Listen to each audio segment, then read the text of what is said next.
Hello everyone, welcome to the meditation page.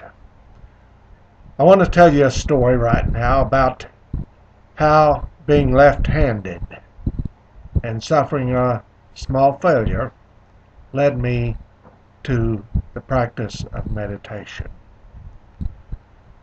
Back when I was a young boy, about 9 or 10 years of age, we had a rather large piece of property, big gardens, grape harbor, and lots of chores.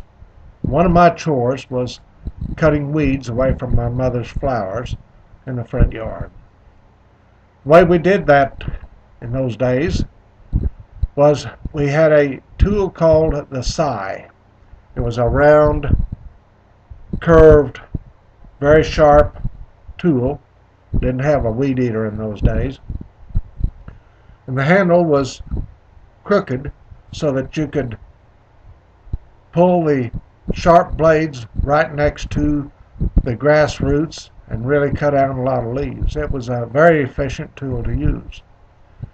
However, it was made for basically right-handed people, and of course I'm left-handed. And in those days, left-handed people were kind of looked down upon a little bit. Anyway, I made my way cutting weeds with the backhand, using it with my left hand.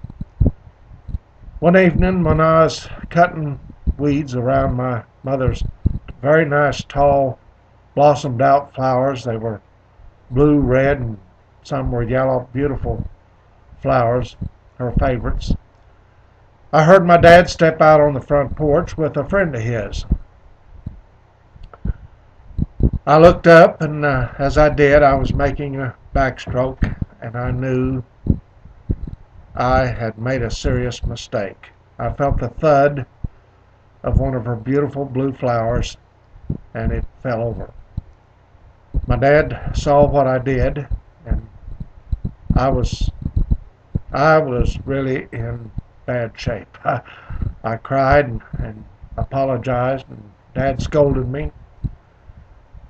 And when he finished scolding me, his friend laughed and said, "I never have seen a left-handed person who was smart enough to do anything worthwhile." Boy, that really hit me harder than any scolding I got from my dad. I took the flower, went in and apologized to my mother, and of course she felt sorry that I was so distraught over it. She told me, "From now on you need to be more careful. We'll replace the flower and don't worry about it." That night I stayed awake all night long thinking about what a poor person I am, how dumb I was, and being left-handed, I felt like I just simply needed just one arm, and that was my right arm. Anyway, I got up extra early the next morning because I always had chores at my grandma's house on the way to school. I'd stop in, and she had a wood cook stove, and I had to shake the ashes down out of it and bring in wood for the stove. Plus, she had a steam jacket on the stove, which meant I had to fill it full of water because she didn't have a hot water heater. In those days, people basically still had wells and outside toilet facilities and so forth. We lived good, but still she had a coal stove and so forth for heating. When I got my chores done, she usually fixed me some toast or something to eat for breakfast. While I was sitting at the kitchen table eating, I happened to notice my grandmother standing at the counter, had a big butcher knife in her left hand, and she was dicing up a potato for lunch. And that reminded me that my grandmother was also left-handed. I decided to tell my grandmother the story of what that man said to me the night before. I'd turned to hate that man for talking to me the way he did, and I wanted some support if I could. Grandma was left-handed, and she ought to support me in this, I thought. I told her the story, and of course she never even looked up. She just nodded her head. She understood. And when I finished, she quietly said, "Bill, people who have eyes to see with often fail to go within and talk to the light before they say things." She said that's a lot of the trouble in the world today. People insult others without even talking to God within. Now, to explain what my grandmother meant by those who have eyes to see with fail to go within,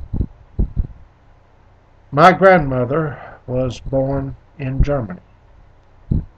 She grew up, married a German man. This was in the late 1800s, early 1900s. They decided, because of the turmoil, and this was just before World War I, that they would leave and come to the United States. They did and came to this area. Had a young daughter.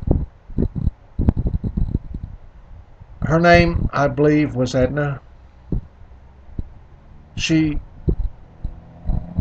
fell sick in the diphtheria that went through this, the plague that went through this area, and passed away. She had 6 more children by her German husband, whereupon he was killed in a mining accident in the 1920s. A couple years later, she married another man, had 2 young boys by him, and her youngest boy survived combat in World War II, whereupon he was killed in a construction accident in 1947. And only 2 years later, her second husband died of a heart attack in 1949. On top of all of that, my grandmother was born blind. And that's what she meant when she said, people who have eyes to see with often fail to go within and speak with the light before they say things. As years went by, I noticed that many adult people who were fully capable and could see would often talk about their problems with my blind grandma. And that's the kind of meditation that I have used over the years. She taught me a lot.